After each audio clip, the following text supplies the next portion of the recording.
Children of many ages, heirs of countless teachers, listen.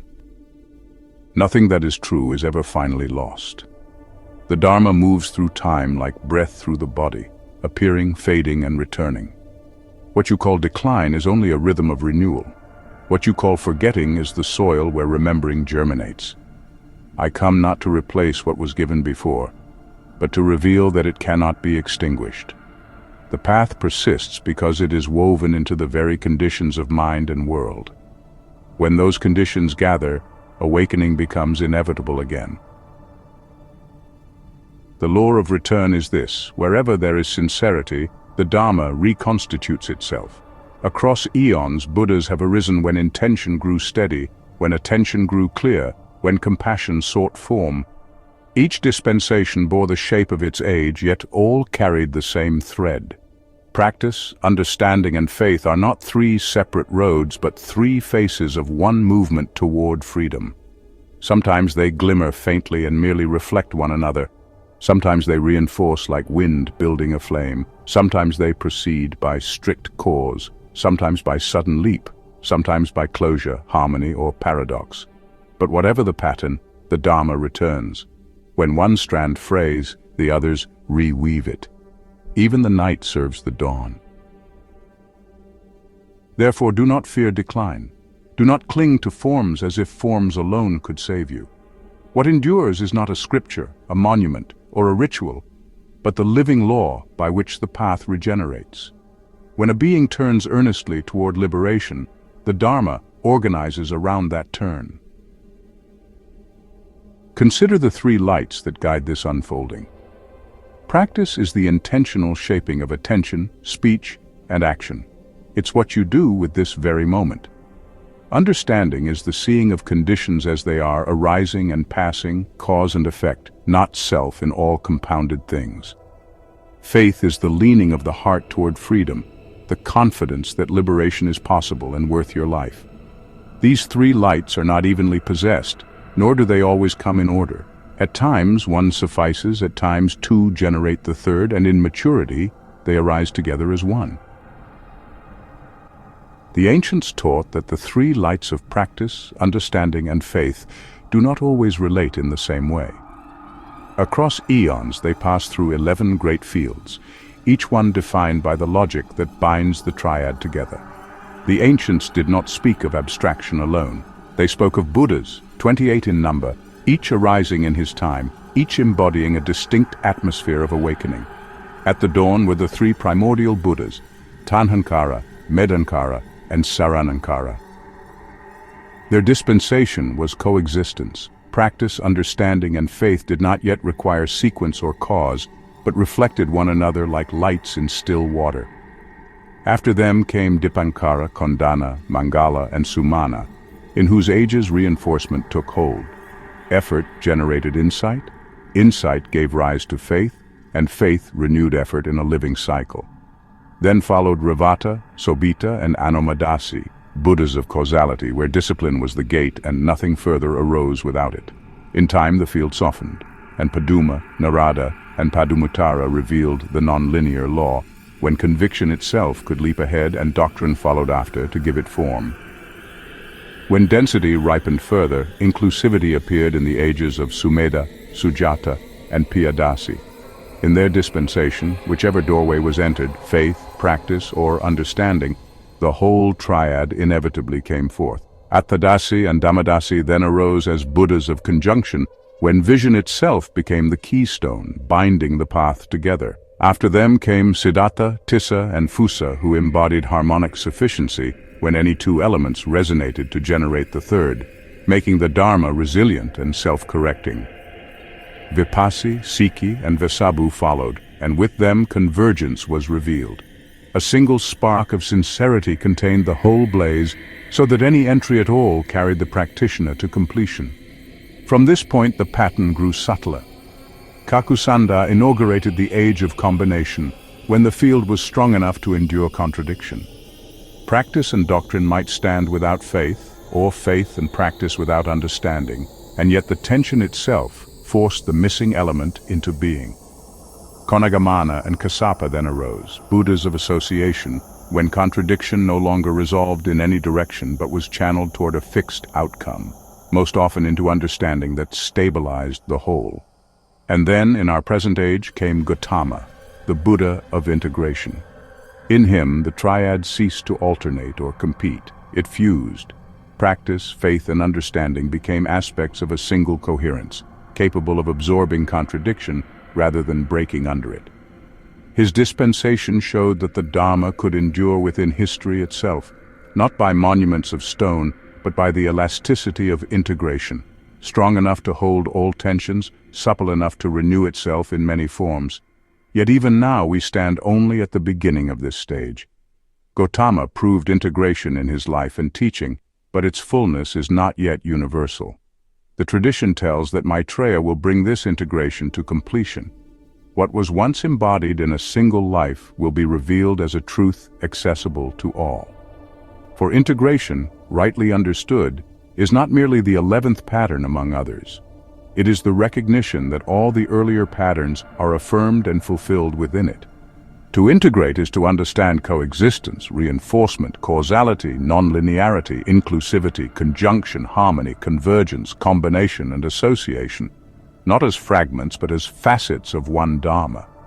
Only when this whole logic becomes clear to many will awakening cease to be rare and become the common inheritance of humankind.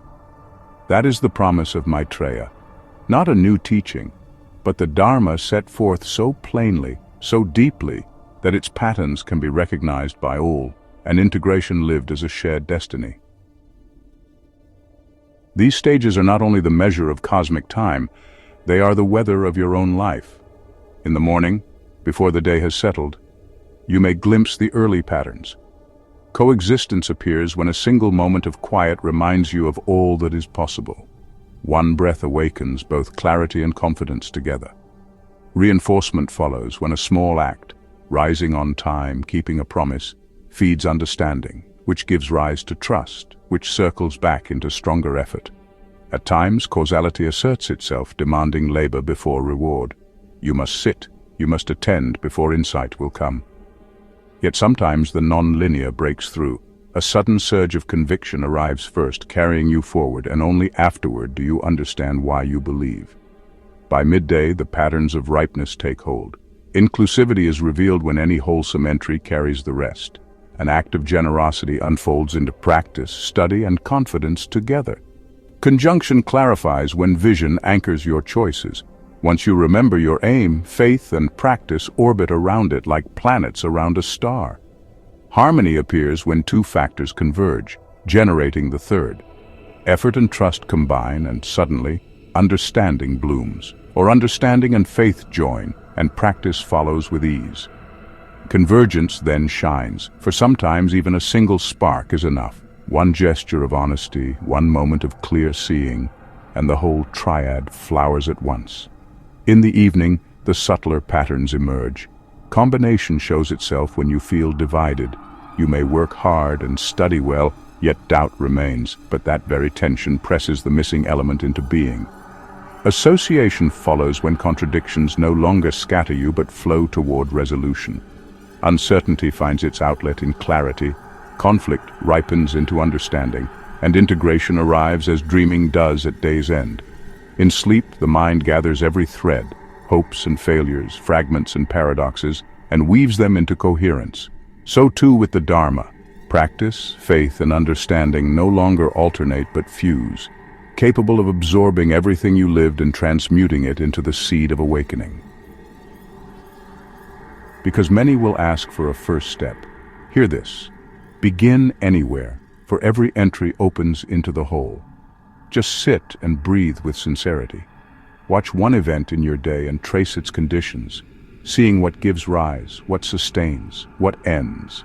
Make one vow you truly mean, whether it's to harm less, to look closely, or to refuse to abandon yourself and others. From such small beginnings, the triad reorganizes itself. One honest breath, one honest seeing, or one honest vow is really a sufficient seed. As density matures, even negation becomes fuel. Doubt ripens into inquiry when you let it question cleanly. Shame ripens into responsibility when you repair rather than collapse. Restlessness ripens into energy when you give it a worthy channel. Sorrow ripens into compassion when you refuse bitterness. Pride ripens into gratitude when you recognize all that carried you here. What seems obstacle is, in fact, transmuted into path when you meet it rightly. You awaken faster together. Communities that endure embody all three lights. They practice in shared rhythms of silence and ethical discipline. They study in ways that tether doctrine to lived experience and hold teachers accountable. They cultivate faith in rituals of trust, forgiveness, and mutual aid. Such communities guard against two errors: technique without meaning and fervor without scrutiny. So how then shall you measure your progress? Not by visions, attainments, or experiences displayed, but by whether you harm less and repair more quickly, whether you are more available to the present than to your stories about it, whether you need fewer enemies to feel whole, whether gratitude arrives without perfect conditions, and whether suffering moves you sooner from why me to what now. These measures, they tell the truth, even when your feelings do not. Remember also that temperaments differ. The devout must let love be informed by learning. The skeptical must let analysis be softened by warmth of practice. The zealous must learn balance, lest momentum topple what it builds. The weary must begin small, for 10 honest breaths outmatch 10 grand intentions abandoned. If you seek vows to bind you to the law that cannot be lost, hold 3 in your heart. First, do not treat any being, moment, or view with contempt, for contempt is the seed of violence. Second, let your speech be exact, true, and kind, for language is the architecture of worlds. Third, begin again each day, for renewal is not exception, but design. These vows are light enough to carry and heavy enough to shape a life. To teachers and institutions, I say, guard your treasuries with openness. Share power, rotate authority, and welcome correction. Build stupas if you must, but better still, build communities that do not require them. The monument that endures is coherence, the system that metabolizes error into learning, tension into clarity, and difference into dialogue. You ask, will awakening come to me? If you ask honestly, it has already begun. The path is not uncertain of its destination. It is uncertain only of our willingness to walk.